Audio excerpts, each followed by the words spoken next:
So, good morning, friends. I'm very happy to see you all again. And today we are going to discuss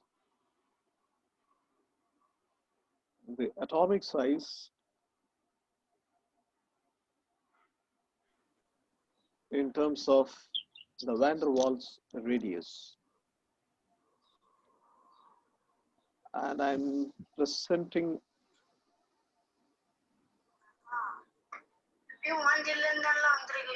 So, up to this, we have seen somebody has unmuted. Please, all of you, mute.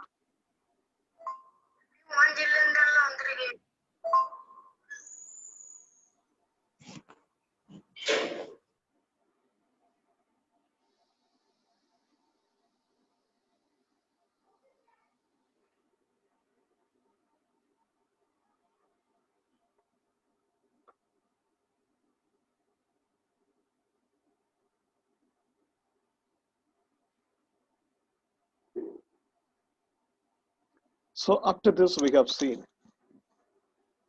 the covalent radius, it decreases when additional overlapping of pi orbitals take place. So when in the case of ethane, the CC bond length, so that is the half of the bond length between C and C is 0.77 angstrom unit. In the case of C double bond C, it is 0.67 angstrom unit. In the case of C triple bond C, it is 0.60 angstrom unit. And we have discussed that this decrease in the covalent radii is it is because of the additional overlapping of the p orbitals. And also we have seen covalent radii is not constant, so it changes. We cannot say perfectly that this is the covalent radius of this particular ion. It changes depending upon the environment. Therefore, for the calculations, we take only the average radii. And also in the case of metals, we have seen metals, they do not form covalent bonds. In order to find out the covalent radius of metals, we can take the solid metal and knowing the volume, knowing the weight, knowing the density, or knowing the weight and the density, you can calculate the volume. And in that particular volume, what is the number of metal atoms present?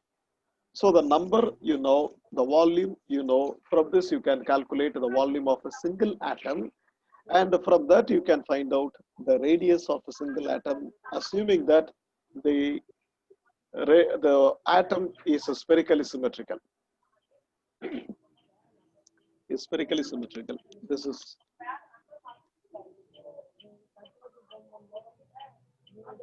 sure.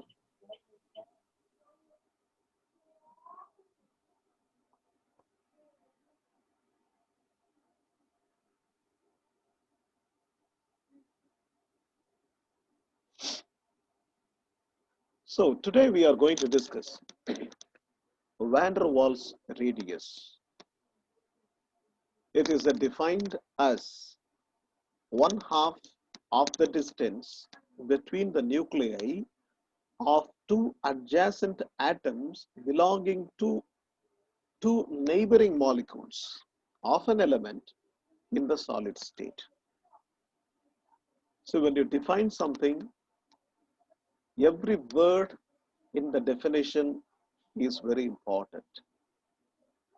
So it is 1/2 of the distance between the nuclei of two adjacent atoms belonging to two neighboring molecules of an element in the solid state,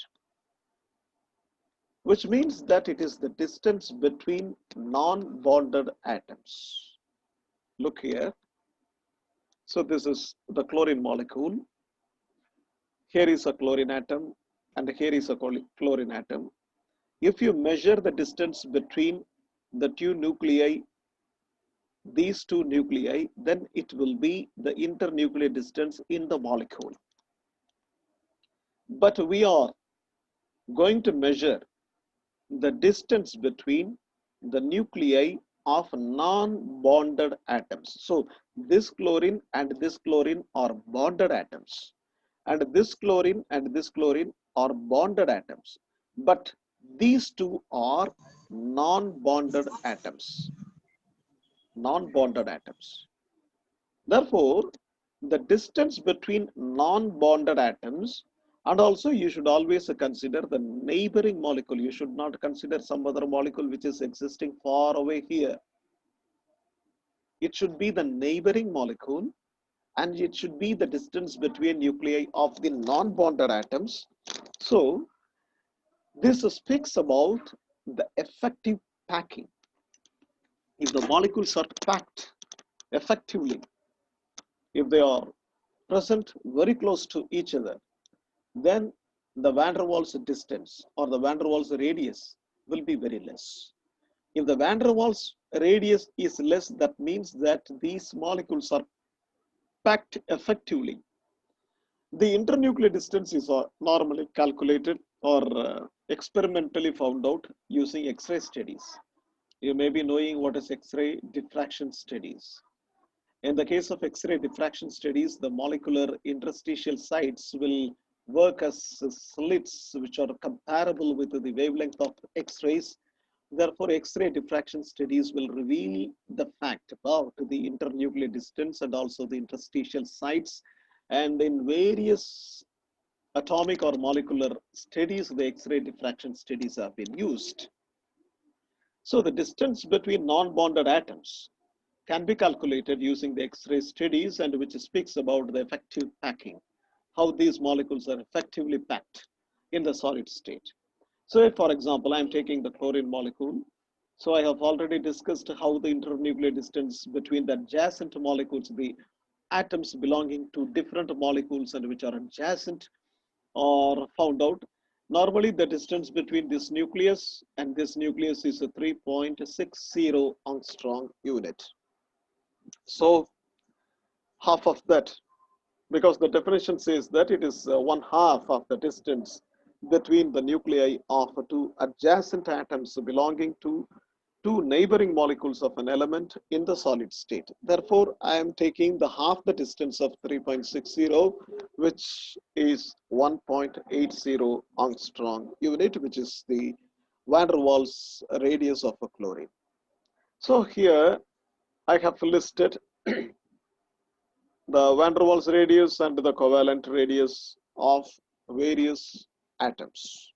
For hydrogen, van der Waals radius, what is given in the first column is a van der Waals radius, and what is given in the second column is the covalent radius. Look here, for hydrogen it is 1.20, 0.37. For nitrogen it is 1.50, 0.75. For oxygen, it is 1.40, 0.73. For fluorine, it is 1.35, 0.72. For chlorine, 1.80, 0.99. For bromine, 1.95, 1.14. For iodine, 2.15 and 1.33. And comparing all these values, we are able to find out that covalent radius is always smaller than the van der Waals radius. Look here, suppose if you measure the covalent radius here, this nucleus and this nucleus are much closer. When you compare the distance between these two nuclei, that means that covalent radius is smaller, whereas van der Waals radius is longer. So that means that the covalent bond is stronger and van der Waals bond is weaker. So if the internuclear distance is short, then the bond is strong. If the internuclear distance is long, then the bond is weak. Van der Waals force is actually a very weak force existing among the intermolecules. It is an intermolecular force. you will be studying in detail the intermolecular forces in the second year chemistry, or in the previous classes you might have studied the dipole-dipole interaction. What is a dipole-dipole interaction, or what is dipole-induced dipole interaction? Have you ever studied this dipole-dipole interaction or dipole-induced dipole interaction, hydrogen bonding? If you have studied in higher secondary, it is better. So the covalent radius is smaller and the van der Waals radius is longer. So the inference that we get from these measurements is the atoms are closer. Hence, the strength of a covalent bond is higher than that of the van der Waals bond. So van der Waals bonds, they are all always very weak bonds, something like of the order of 10 to 30 kilocalorie per mole. Even the supply of a very small heat energy will be sufficient to break the bond between the molecules. Say, for example, hydrogen bond. In the case of water, simply you are boiling and the water molecules are escaping from the surface.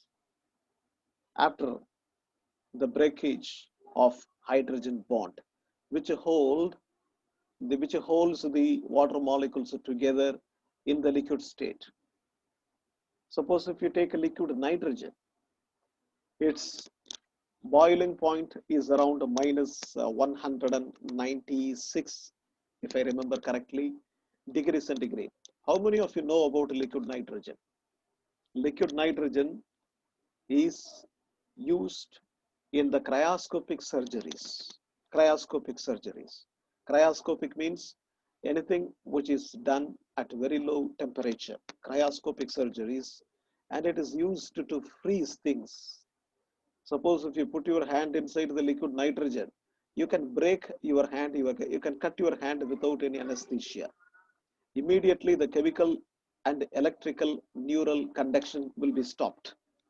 And when your hand is brought to the normal temperature, the electrical conductance may get restored, but chemical conductance will not get restored. That's all. Your organ is lost. So liquid nitrogen is highly dangerous. Why I'm telling you this? Nitrogen is an inert gas. Actually, nitrogen doesn't show any intermolecular interaction. A nitrogen molecule and another nitrogen molecule will never attract or repel each other. But by applying high pressure, you are enforcing the nitrogen molecules to come closer and also to make a bond between molecules, which is a very weak interaction. As the interaction is very weak, their strength is also very weak. As the strength is very weak, the boiling point is also very low. That is why liquid nitrogen has very low boiling point.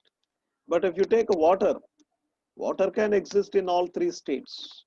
Water can be in gaseous state, and water can be in liquid state, and water can be in solid state also. But water molecules, they attract each other. Their attraction is a little bit higher because water molecules are polar in nature. Because there is a large electronegativity difference between the oxygen and the hydrogen, and moreover, because of the lone pair present in the oxygen, because of the lone pair bond pair interaction, the water molecule is assuming a bent shape. It is angled, and because of the angle also, it occurs a permanent dipole moment, which is a permanent dipole. And because of this dipole only, water is existing in liquid state. And if you want to break the hydrogen bond, you have to supply a little more energy.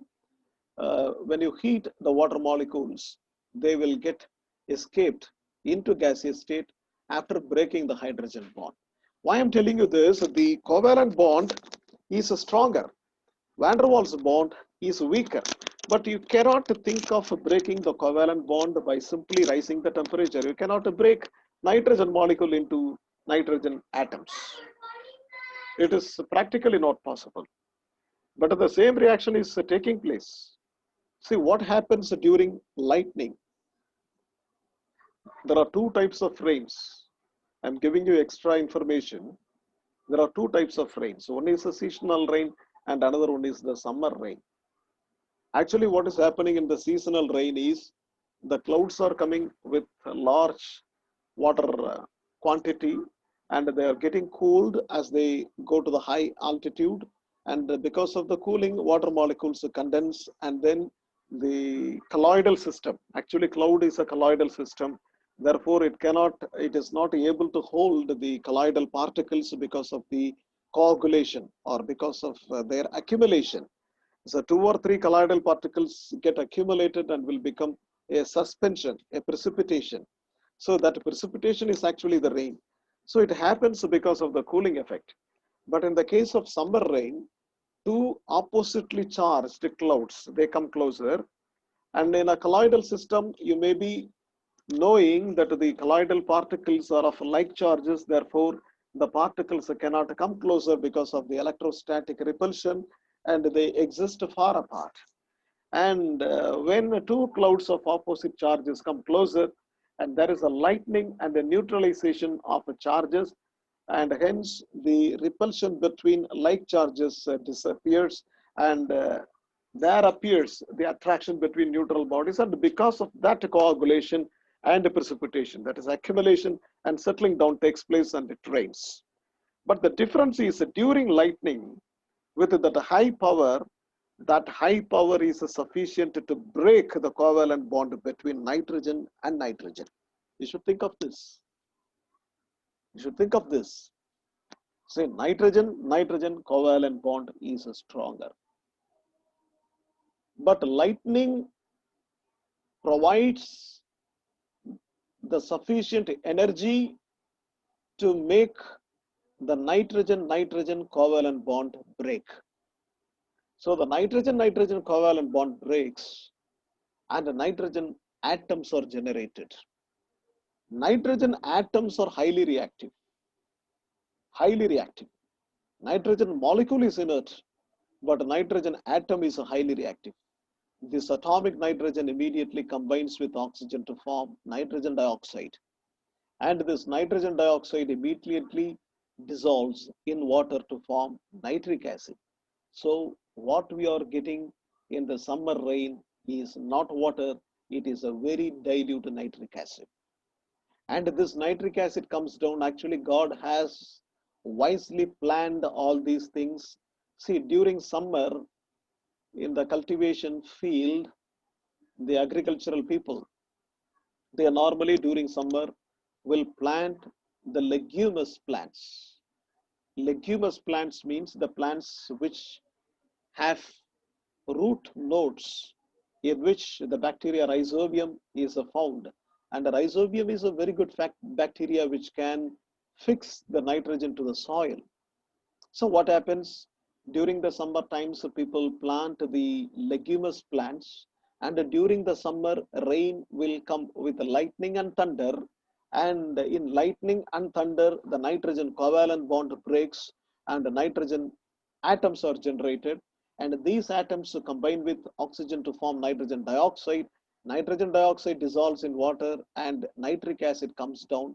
Once the nitric acid falls onto the ground, the rhizobium bacteria picks it up and fixes the nitrogen to the soil, which will be very much useful to enrich the soil and which is used for the next cultivation in the season. See, everything is systematically working. Is systematically working. So what you have to understand here, the covalent bond is much stronger than the van der Waals bond. Suppose if you take a noble gas, noble gases are non-reactive because they are highly inert. And they are inert because they have a completed electronic configuration. Because of their completed electronic configuration, they do not react. But by compression, you can make liquid helium. It is possible the noble gases can also be liquefied. Only thing is the conditions are much vigorous. They can be made brought closer. So if you take noble gas in solid state, see the noble gases are atomic molecules. So at the maximum, what will happen? Two atoms will stick on each other, that's all. Hence, in the case of noble gases in solid state, the atomic radius and the van der Waals radius are one and the same. Their magnitudes are equal. The atomic radius and van der Waals radius, their magnitudes are equal because the noble gases, they are all very inert gases and also they form atomic molecules. On compression, they come closer and they form solid state. In the solid state, the internuclear distance is actually the distance between two nucleus, which is the half of that will give you atomic radius and also van der Waals radius in the case of noble gases. I suppose you understand everything well. So the next, what is the periodic trend of the covalent radius? What happens to the covalent radius along the period and down the group? Along the period, it decreases, and down the group, it increases. Now we have to account for this. Why it decreases along the period, why it increases down the group? Actually, along the period, the decrease of a covalent radius, you have to take two things into consideration while discussing the decrease of the covalent radius along the period. One is the electronic configuration, another one is the effective nuclear charge. Actually, when you move from left to right in the periodic table, atomic number increases because the periodic table is arranged.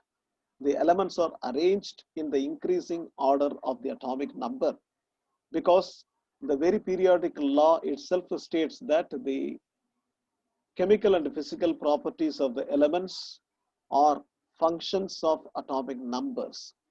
Atomic number is the number of proton present in an atom. Therefore, when you move from left to right, the number of proton increases. In order to maintain the electrical neutrality of the atom, new electrons are added.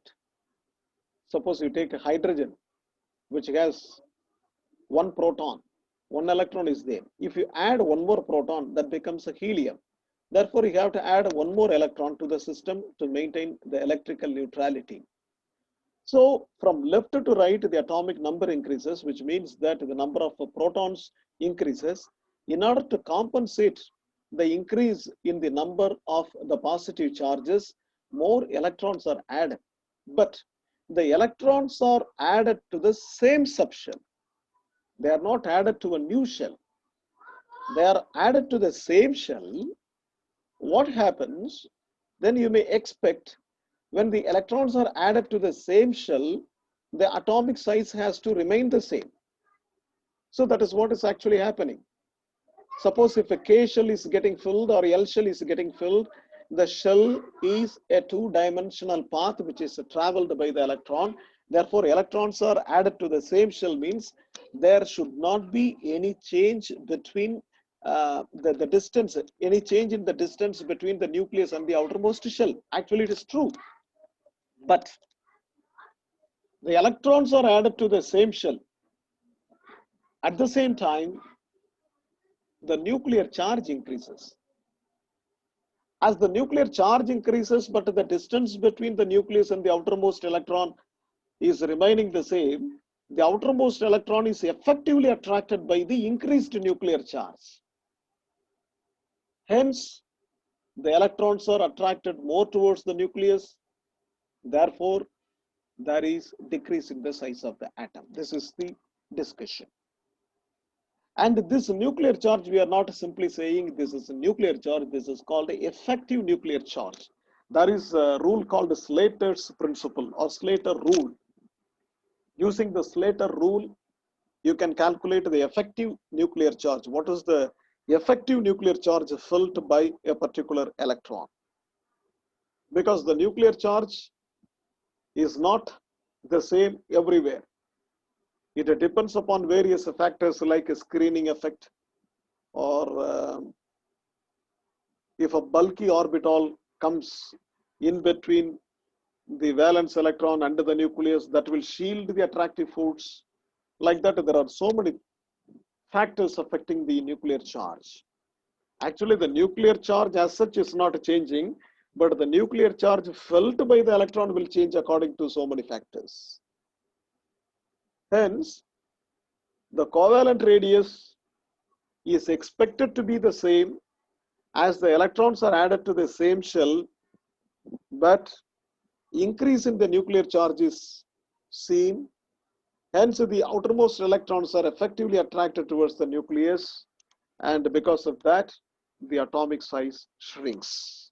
Atom size shrinks as we go from left to right. But the K shells are very close, and the L shells are a little bit away from the nucleus, and hence the K shell contraction is found to be more than the L shell contraction. But all the shells will contract. The magnitude of contraction is more in the case of K when comparing L. So K shell contraction is more than L shell contraction. Look here, this is an important tabular column. You can see this tabular column.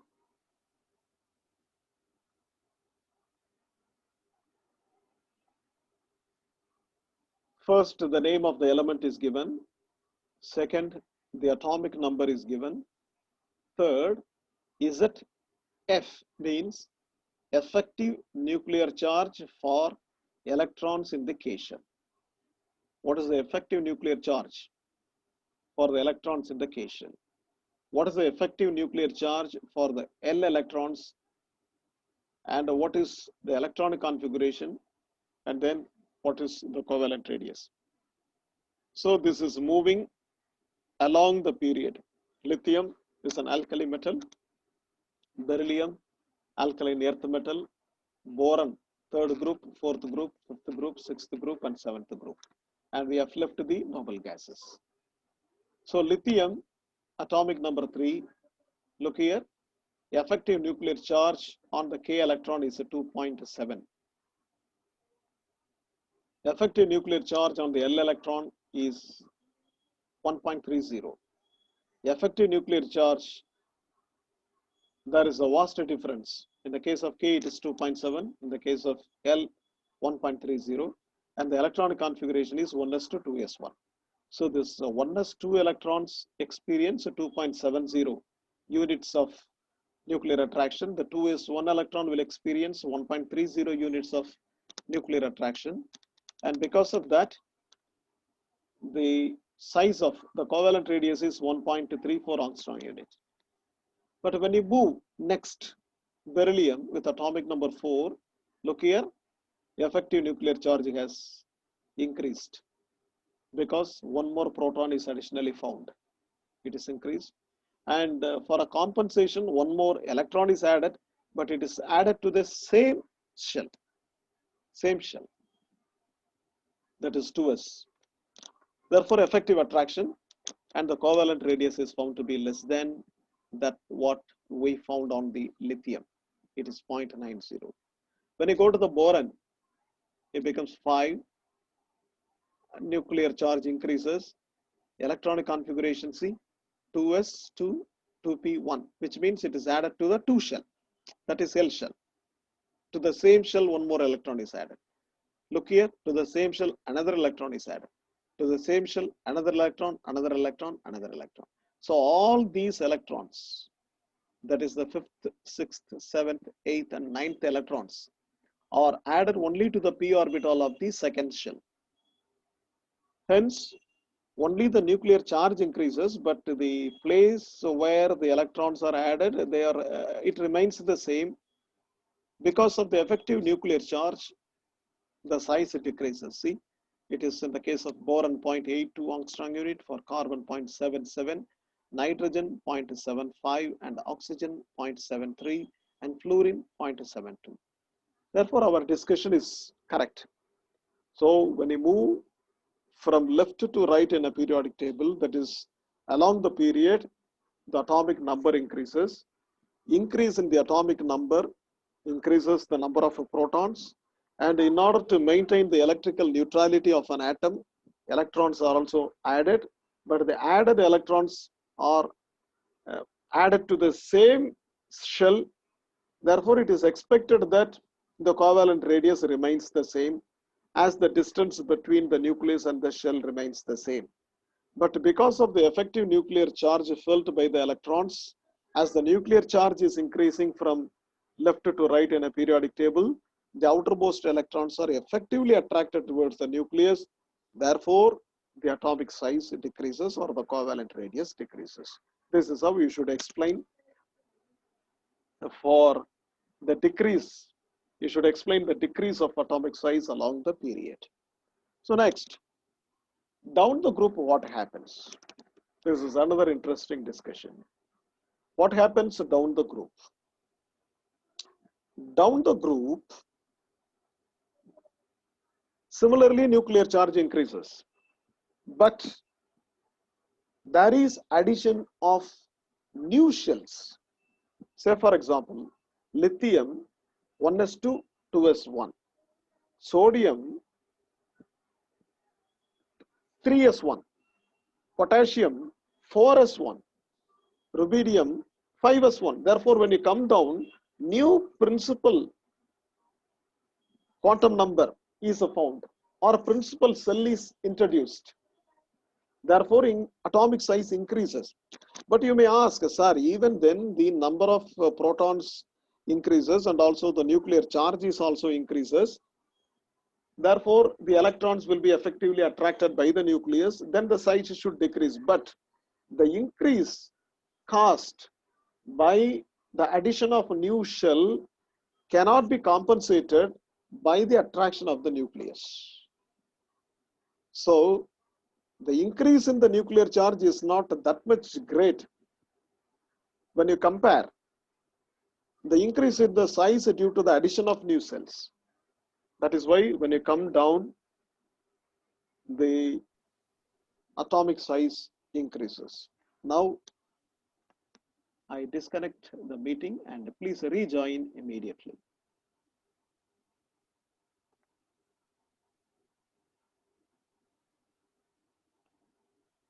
Satish Kumar P.